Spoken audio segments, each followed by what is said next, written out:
वो जो हुक्मी अपने हुक्म में जगत को चला रहा है और चलते हुए जगत को अपने हुक्म में देखकर हर्षित हो रहा है, आह्लादित हो रहा है। हुक्मी हुक्मु चलाए राहु, नानक वेग से बेपरवाहु। हुक्म कितना बड़ा है और हुक्मी कितना बड़ा है, हुक्मी के हुक्म में क्या कुछ हो रहा है, ये सारा विस्तार सद्गुरु जी ने बताया है। हुक्मी के हुक्म को मान के ही जीवन व्यतीत करना है, इसके साथ झूठ की दीवार टूटती है और सचियार होकर मनुष्य सच में लीन हो जाता है। वह जो हुक्मी है वास्तविक में क्या है, सद्गुरु जी उसकी सामर्थ्य, उसकी महानता इस पौड़ी में इस ढंग के साथ वर्णन करते हैं। वो मालिक सच्चा है, साचा साहिबु, साहिब मालिक है। दरअसल हम कह तो देते हैं कि यह आदमी मकान का मालिक है, यह मनुष्य धन का मालिक है, ये परिवार का स्वामी है, ये बूढ़ा जमीन का मालिक है। पर अगर गहराई के साथ देखें और विचार करें तो मकान ही उसका मालिक है, जमीन साहिब है। क्यों? क्योंकि मालिक मर जाए जमीन रोती नहीं, मालिक मर जाए मकान रोता नहीं। मकान को रोने की जरूरत ही नहीं, पर हकीकत यह है कि अगर मकान ढह जाए तो जिसको मालिक कहते हैं वह तो रोता है, वह ज़ारो ज़ार रोता है। यहाँ से बात स्पष्ट हो गई कि मालिक कौन है। मनुष्य झूठा मालिक है, इसने तो मालिक होने का लेबल लगाया हुआ है, इसने साहिब होने का सिर्फ ढिंढोरा पीटा है, मनुष्य साहिब नहीं है। खसमू मृतौ नारी न रोवे उसु रखवारा औरो होवे रखवारे का होई बिनास आगे नरको इहा भोग बिलास एक। भगत कबीर जी, गुरु ग्रंथ साहिब अंग 871। कबीर जी का कथन है कि धन का मालिक भाव माया का खसम अगर मर जाए तो यह माया नहीं रोती, क्योंकि फौरन ही इसका कोई और रखवाला हो जाता है। जब इसका पहला रखवाला मर गया तो उसका पुत्र रखवाला बन जाता है, पुत्र मर गया तो पुत्र का पुत्र रखवाला बन जाता है। माया को सदा सुहागन माना गया है, यह विधवा नहीं होती, फिर यह रोती भी नहीं। तो हकीकत स्पष्ट हो गई, एक मकान मालिक है। अगर मकान गिर जाए तो मालिक रोता है, पर मालिक मर जाए तो मकान नहीं रोता। जमीन किसी ने छीन ली है, जमीन नहीं रोती, पर जिससे छीनी गई है वह रोता है। धन बिछड़ गया, चला गया, धन नहीं रोता, पर जिससे धन चला गया है वह व्यक्ति जरूर रोता है। परिपूर्ण परमात्मा ही सही मायने में सच्चा मालिक है और ऐसी साजो सामग्री का मालिक है जो ना कोई उससे छीन सकता है और ना ही उसकी मलकियत कभी खतरे में पड़ती है। असली मालिक तो परिपूर्ण परमात्मा ही है। मनुष्य जो मालिक होने का दावा भी करता है वह सिर्फ दूसरे तीसरे को देखकर ही करता है। अगर किसी घटना के कारण एक मनुष्य किसी ऐसे द्वीप में अकेला रह जाए और वहां कोई और ना हो, तो वह चाहे अकेला ही सारे जजीरे का मालिक हो, उसको अपनी मालकियत दर्शाने के लिए नेम प्लेट लगाने की जरूरत नहीं पड़ेगी। वो किसको बताना चाहेगा कि मैं इस जमीन का मालिक हूँ? कौन पढ़ेगा उस नेम प्लेट को? उसकी मलकियत को तस्लीम करने की किसको जरूरत है? सचमुच ही इस जजीरे का मालिक, इस जमीन का मालिक कोई दूसरा तीसरा भी चाहिए तो मनुष्य की मालकियत दूसरे और तीसरे के आश्रय की मोहताज है। परमात्मा की मलकियत प्रकट हो सके दूसरे तीसरे के आश्रय की जरूरत नहीं, वह स्वयं ही मालिक है। इसीलिए साहिब कहते हैं, हे प्रभु तू सच्चा मालिक है, बाकी सब झूठे मालिक हैं। एक फकीर ने एक राजमहल के द्वार पर जाकर दस्तक दी, दरबान ने दरवाजा खोला। बादशाह भी नजदीक ही टहल रहा था। फकीर कहने लगा, मैंने इस सराय में रात गुजारनी है। ये लफ्ज इस बादशाह ने भी सुने, नजदीक आया और कहने लगा, फकीर साहब, ये सराय नहीं, ये तो मेरा महल है, यह मेरा घर है। तो फकीर कहने लगा, आज से कुछ साल पहले भी मैं यहाँ आया था, तब कोई और मिला था जो कहता था कि मैं इस महल का मालिक हूँ। बादशाह ने जवाब दिया, हाँ वह मेरे पिताजी थे। फकीर ने फिर कहा, जब मैं उससे पहले आया था तब भी कोई और था। हाँ हाँ, वह मेरे दादाजी थे। बादशाह ने उत्तर दिया, जहाँ मालिक बदलते रहते हैं और महल अपनी जगह पर अटल खड़ा रहता है तो महल मालिक है या तुम मालिक हो? फकीर ने पूछा, ये तो सराय हैं जहाँ मुसाफिर बदलते रहते हैं, यहाँ कुछ दिन पहले कोई और था, उससे कुछ समय पहले कोई और। हे राजन, कुछ साल बाद यहाँ कोई और अपने आप को मालिक कहेगा और फिर कोई और होगा। इसीलिए मनुष्य की मलकियत झूठी है। मनुष्य का साहिब होना या अपने आप को साहिब प्रकट करना बिल्कुल झूठा अहंकार है। साहिब गुरु नानक देव जी महाराज फरमान करते हैं कि वह जो हुक्मी है, जिसके हुक्म में सब कुछ हो रहा है, सच्चा साहिब है, सच्चा मालिक है। साची नाय, उसकी वड्याई भी सच्ची है, उसका नाम भी सच्चा है। मनुष्यों के नाम तो मिट जाते हैं, मनुष्य की यह चाहत कि उसकी वड्याई हो, उसकी शोभा हो और उसके नाम सदैवी हो, एक अलग बात है। इसीलिए मनुष्य को कहीं तांबे के पत्रों पर, कहीं सोने के पत्रों या पत्थर की प्लेटों का आसरा लेकर अपना नाम अमर करवाने की कोशिश करनी पड़ती है। अक्सर धर्म स्थानों पर सफ़ेद पत्थर इंसानों के काले नाम लिख लिख के काले किए जा चुके हैं। खूबसूरत संगमरमर के सफ़ेद फर्श इंसान के काले नामों के साथ काले हुए पड़े हैं। मनुष्य के अंदर का अहंकार की कालिक ने धर्म स्थानों को दागी कर दिया है, वहाँ के फर्श पर भी छा गया है। मनुष्य जानता है कि मैं तो मर जाऊंगा, पर पत्थरों के सहारे शायद मेरा नाम कुछ दिन और रह जाए। उनके सहारे अमर होने की भूख मनुष्य के अंदर चमकती रहती है। इसी कारण यह वो तांबे या सोने की प्लेट या पत्थर की तख्तियों के ऊपर अपना नाम उकरवाता है। कौन बताए कि यह भी मिट जाते हैं? पत्थर की भी उम्र है तो नाम तो मिट जाएगा। जब तेरी हस्ती ही मिट गई तो फिर नाम के मायने क्या रखते हैं?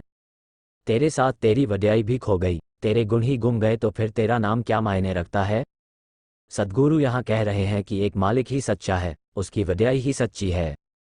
अगर उसको मालिक कहें तो उसको मालिक कहना सच्चा है, उसको दानी कहना सच है, उसको ज्ञानी कहना सच है। अगर यही लेबल मनुष्य के साथ जोड़े तो थोड़ा संकोच होकर कहना पड़ेगा। पता नहीं मालिक है भी कि नहीं, ये दानी है भी कि नहीं, ये ज्ञानी है भी कि नहीं। वैसे ही मालिक होने का झूठा दावा तो नहीं कर रहा कि मैं ज्ञान का मालिक हूँ, मैं भूमि का मालिक हूँ, मैं महल का मालिक हूँ। हमारे देखने में आया है कि वस्तुएं बनी रहती हैं पर मालिक रुखसत हो जाते हैं। मनुष्य के रुखसत होते सोना चांदी रुखसत नहीं होते, रूप रंग रुखसत नहीं होते, सब कुछ बना रहता है। मालिक मिट जाता है, जो मालिक मिट जाए वह मालिक है ही नहीं। सद्गुरु कह रहे हैं वह सच्चा मालिक है, उसकी वड्याई भी सच्ची है। भाखिया भाव अपारू। अब उसकी भाषा क्या है, बोली क्या है? अरबी लोग कहते हैं खुदा अरबी में बोलता है, क्योंकि मोहम्मद साहब पर जो कुरान नाजिल हुई वो अरबी में हुई। हमारे देश का ब्राह्मण कहता है कि परमात्मा की भाषा, देवताओं की बोली संस्कृत है। ये देववाणी है, ये फरिश्तों की वाणी है, ये प्रभु की वाणी है, क्योंकि इसी बोली में वेद नाजिल हुए हैं। इसी तरह बोधि से पूछे तो वह कहते हैं कि प्रभु की बोली पाली है। धम्मपद महात्मा बुद्ध पर जो नाजिल हुआ वह पाली भाषा में है। सूफी कहते हैं खुदावंद ताला फारसी में बोलता है, फारसी बहुत मीठी जुबान है, बहुत मीठी जुबान है, ऐसा उनका कहना है। दरअसल ये सारी भाषाएं तो बर्तन है। जैसे भोजन को परोसने के लिए बर्तन की जरूरत होती है, इसी तरह संस्कृत, अरबी, फारसी, पंजाबी, हिंदी, अंग्रेजी, फ्रेंच सब बर्तन है। परमात्मा का अनुभव, प्रकाश का ज्ञान इन बर्तनों में डालकर जगत के सामने रखना पड़ता है। पर अगर ज्ञान ही नहीं, विचार ही नहीं, तो खाली बर्तनों के साथ भूख नहीं मिटती।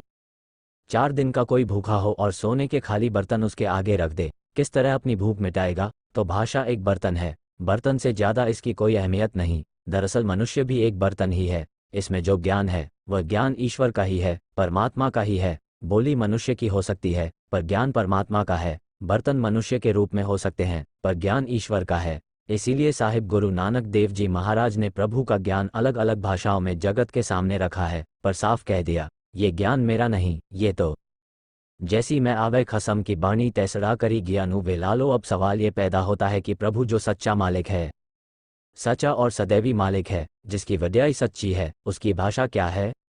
किसी के साथ संबंध जोड़ने के लिए, गुफ्तगू के लिए उसकी भाषा को समझना बड़ा लाजमी है, बहुत लाजमी है।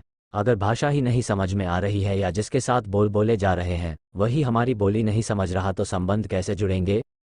इसीलिए तो ऐसे बंदों में जो एक दूसरे की बोली ना समझते हो, बहुत गहरी मित्रता नहीं हो सकती। इशारों के आश्रय तो कुछ थोड़ी ही बातों को समझाया जा सकता है। हाँ कहना है, सिर हिला देना, ना कहना है, सिर हिला देना। भूख लगी है तो रोटी खाने का इशारा कर देना, पानी पीना है तो इशारा कर देना। इस तरह 5-7 और बातों का इशारा नियत किया जा सकता है, लेकिन बहुत गहरी बात नहीं की जा सकती और ना ही समझाई जा सकती है जब दो मनुष्य एक दूसरे की बोली को ना समझ सकते हो। प्रभु कितना गहरा है, ये समझने के लिए प्रभु की बोली समझनी बहुत लाजमी है। प्रभु तो सबकी बोली समझता है, पर प्रभु की बोली कोई ही समझता है। साधना, जप, तप, सत्संग आदि आडंबर इसलिए होते हैं कि परमात्मा की बोली समझ में आ सके। हम क्या बोलते हैं ये परमात्मा को पता है, पर परमात्मा क्या बोलता है ये हमें पता नहीं। हम परमात्मा को नहीं देख सकते, परमात्मा सबको देख रहा है। ओहु वेखे ओना नदरी ना आवे बहुता एहू विडानु। वह सब कुछ सुन रहा है लेकिन जगत उसको नहीं सुनता। ना सुनने का एक ये कारण है कि मनुष्य के पास उसकी बोली का ज्ञान ही नहीं है। जो प्रभु की भाषा है, जो ईश्वर की भाषा है, मनुष्य जानता ही नहीं कि वह क्या है। गुरु नानक देव जी की दृष्टि में परमात्मा की बोली ना अरबी है, ना फारसी है, ना संस्कृत है, ना पंजाबी है, ना वो उर्दू बोलता है, ना पश्तो बोलता है, ना वो फ्रेंच बोलता है और ना ही अंग्रेजी बोलता है। फिर प्रभु की भाषा क्या है? भाखिया भाव। उसकी बोली है प्यार, उसकी बोली है भाव। जिसके अंदर भाव पैदा हो गया, प्यार पैदा हो गया, बस उसको वह समझता है। जिसके अंदर भाव पैदा हो जाए वह परमात्मा की बोली को समझ जाएगा। कहते हैं जैसे जैसे मनुष्य के हृदय के अंदर प्यार प्रफुल्लित होता है, खामोशी जन्म लेती है, फिर प्यार खुद अपने आप बोलता है। प्यार की कोई भाषा नहीं होती, प्रेम की कोई भाषा नहीं होती, क्योंकि प्रेम स्वयं ही एक भाषा है। स्वयं प्रेम एक बहुत शक्तिशाली भाषा है जिसका असर और पहुंच बहुत बड़ा है। परमात्मा हर तरफ प्यार रूप होके छाया हुआ है।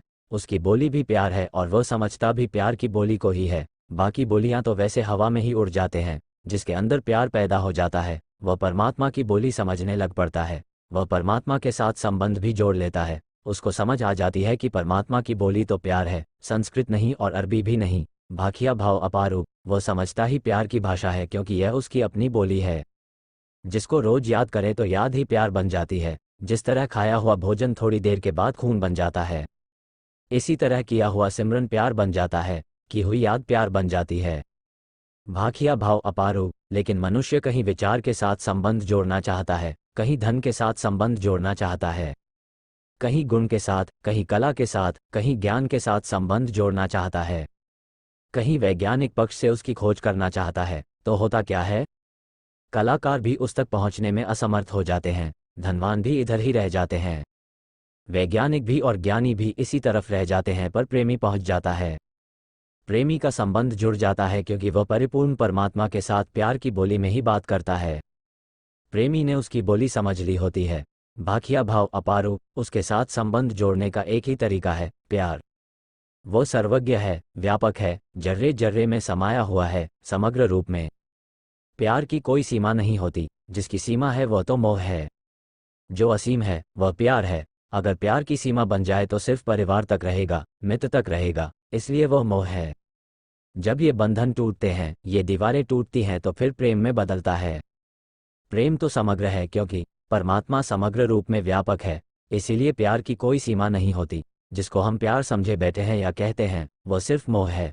मोह के संबंध तो देने और लेने के होते हैं। देने के साथ लेना ना हो या लेने के साथ देना हो तो संबंध टूट जाते हैं। प्रेम में केवल देना ही देना है। प्रेम में केवल कुर्बानी है। प्रेम में मनुष्य न्यौछावर हो जाता है, कुर्बान हो जाता है। परमात्मा प्रेम रूप है, वह सिर्फ देना ही जानता है। पूरी वीडियो देखने के लिए धन्यवाद।